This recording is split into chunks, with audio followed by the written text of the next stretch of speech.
Okay, so today we're diving into something a little bit different, a little bit maybe edgy even. We're going to be talking about modern Satanism. Ooh, sounds intriguing. Yeah, and I think a lot of people, when they hear, Satanism, they maybe think of like pentagrams and, scary rituals in the woods. Right, the classic Hollywood image. Exactly, exactly. But we're not really going there today. What we really want to do is kind of unpack and understand what modern Satanism actually is. Yeah, I think it's a topic that's often really misunderstood. Definitely, definitely. So to kind of set the stage, I think most people when they hear Satanism, they immediately think of Anton LaVey. Right, the founder of the Church of Satan back in 1966. Exactly, yeah. I mean, they definitely made a splash, right? They had these rituals, this kind of provocative imagery that really grabbed headlines. Yeah, LaVey was a master of, well, grabbing attention. But here's the thing. The Church of Satan doesn't actually worship Satan as an evil being. I think that's where a lot of the misconception comes in. Yeah. For them, Satan is more of a symbol. It's about rebellion against authority, embracing individuality, and really just living life on your own terms. Okay, so it's not about worshiping some like malevolent Oh, force. not at all. It's Yeah. more about self-empowerment and kind of rejecting traditional morality. So what about those rituals, like the Black Mass? I mean, those are pretty notorious. Yeah, LaVey saw those as psychodramas. Um, Basically, a way to act out and challenge societal norms. Kind of like a form of intense performance art. So using ritual as a means of self-expression and breaking free from constraints? Exactly. And yeah, some of their rituals involve nudity and other shocking elements, which of course added to their notoriety. Yeah, I bet. But even with this like unified front, it sounds like the Church of Satan had its own share of internal conflicts. Oh, absolutely. In the 1970s, one of LaVey's top guys, Michael Aquino, actually left and formed his own group, the Temple of Set. Oh, wow. So a schism within the Church of Satan itself. Right. And this kind of highlights a growing division within Satanism between those who see Satan as a symbol and those who believe in, an actual supernatural entity. Okay, so two distinct paths emerging. Exactly. You have atheistic or rationalist Satanism, where, as we were saying, Satan or Lucifer is just a symbol. And then on the flip side, there's theistic Satanism. Right, where Satan or Lucifer is considered a real being. Wow, so you have like these two very different interpretations of the same figure. It's fascinating how this like traditionally evil figure could be seen in such different ways. Like, how did we even get here? Well, to understand that, I think we need to go back a bit, actually all the way back to the Romantic era in the 19th century. Okay, so back in time we go. Yep. This is where you start to see writers like Percy Bysshe Shelley and Lord Byron portraying Satan not as this like evil villain, but as a heroic rebel challenging unjust power. Interesting. So Satan as a kind of like a Promethean figure. Exactly. Yeah. Like Shelley's poem, Prometheus Unbound, Prometheus defying the gods. That becomes a symbol of defiance against tyranny, which is very similar to how the Romantics saw Satan. So they're basically flipping the script, turning the traditional narrative on its head. Satan's not the bad guy anymore. Right. He becomes a champion of individual freedom and critical thinking. And this literary shift actually had a huge influence on how certain groups, later on would perceive Satan. Like they saw him as like a symbol of resistance against oppressive forces. That's exactly right. And that brings us to a group that's very active today, the Satanic Temple. I feel like they're constantly in the headlines for their, activism and social justice campaigns. Yeah, the Satanic Temple, or TST for short, they were founded in 2012. And they're a great example of how atheistic Satanism has kind of evolved. So how do they fit into this whole picture? Well, we're known for really challenging the influence of Christianity in American society, particularly on issues like, abortion rights and LGBTQ plus rights. Right. Right. They've done some pretty provocative, attention-grabbing stuff. Yeah, their tactics can be pretty in your face. But it's important to note that they're not advocating for, evil things. Right. It's more about using the symbol of Satan to advocate for reason, empathy, and, like we were talking about earlier, standing up to tyranny. Exactly. And their worldview is actually quite progressive, even humanist. So not quite what you might expect from, a group calling themselves the Satanic Temple. Right. They're definitely challenging people's expectations. And it's interesting because this actually sets them apart from, say, the Church of Satan, which is more libertarian in its focus. Oh, so there's even a distinction there. Yeah, the Church of Satan is more about individual liberty, while the Satanic Temple is more focused on social justice causes. Huh. So even within atheistic Satanism, there's a spectrum of beliefs. Absolutely. And it really makes you think, like, is using this imagery, with Satan and everything, is it effective? Does it help or hurt their cause? Right, it's definitely provocative, but does it actually alienate people? It's a good question. I think it probably depends on who you ask. Some people might be drawn to it because of the shock value, while others might be completely turned off by it. It's like, does the message get lost in the imagery? Something to think about, for sure. But now I'm kind of curious about that other side of modern Satanism, the groups that actually believe in a literal Satan. What can you tell us about the atheistic Satanism? Yeah, so let's start with Michael Aquino's Temple of Set, which we mentioned earlier. They actually connect Satan with Set, an ancient Egyptian god. Wait, so they're like blending Satanism with older pagan traditions. Exactly. It's a really interesting example of syncretism. Syncretism. Now there's a word I haven't heard in a while. Yeah, it's basically the blending of different religious beliefs. And you see it all the time throughout history. So they've kind of created this bridge between Satanism and ancient Egyptian mythology. Precisely. And alongside these, organized groups, you also have a growing number of solitary theistic Satanists who are finding community and connecting online. Right. The internet has definitely changed the landscape for pretty much every belief system. Absolutely. It's made it easier for people with niche beliefs to find each other and connect. So even within theistic Satanism, there's a lot of diversity. Oh, for sure. And we're just scratching the surface here. But I think we've laid some good groundwork. We've talked about LaVey, the Church of Satan, the split between atheistic and theistic Satanism, and even the influence of romantic literature. But buckle up, because things are about to get a little more, intense as we dig deeper. Oh, I'm ready for it. You're right about that. Things definitely get a bit darker when we start looking at some of the more extreme sides of, the satanic world. Yeah, that's kind of what I was thinking. With any movement, you can't really ignore those elements that kind of take things to the extreme. And Satanism, well, it's no exception. No, definitely not. So, when we talk about this darker side, there are a few groups that come to mind, but one that really stands out is the Order of Nine Angles. The Order of Nine Angles. Okay. Yeah, or O9A for short. They emerged in Britain back in the 1970s, and while they're not, solely focused on Satan, they do identify as quote-unquote traditional Satanists. Okay, so traditional Satanists, what makes them so different, so extreme compared to, the Church of Satan or the Satanic Temple? Well, for one thing, they advocate for, radical societal change. Yeah. But they want to achieve it through, extreme measures. Okay, and what does that look like in practice? This is where it gets really disturbing.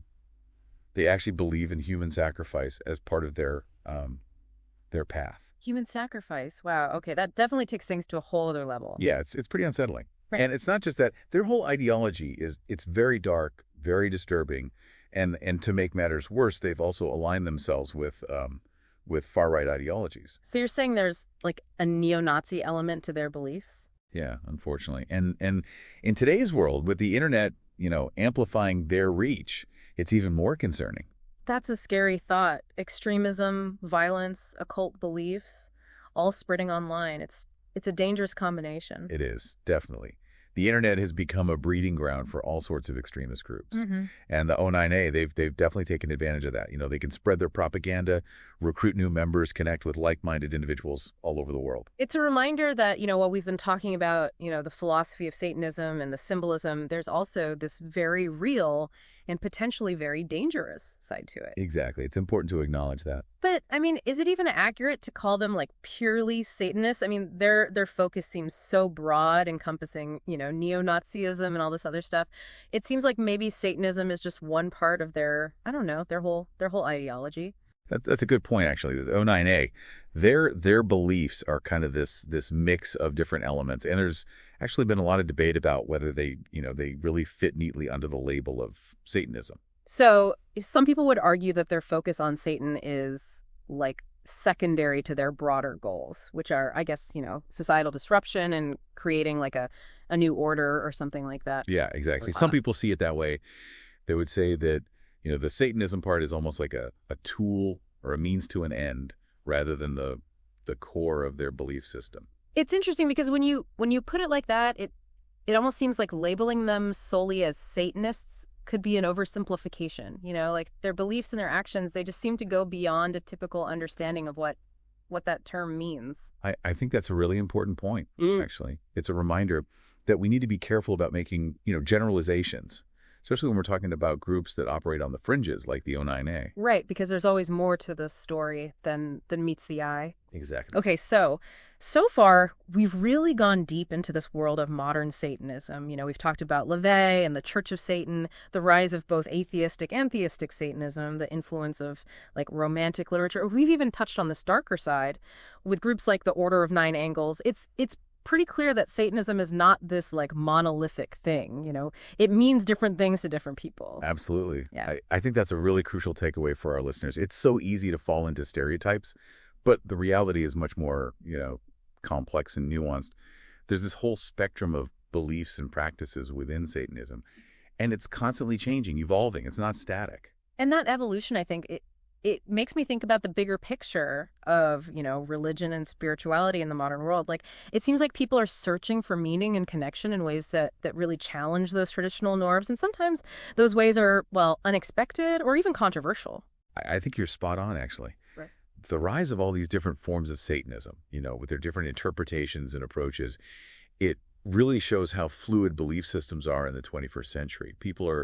They're putting together their own unique worldviews.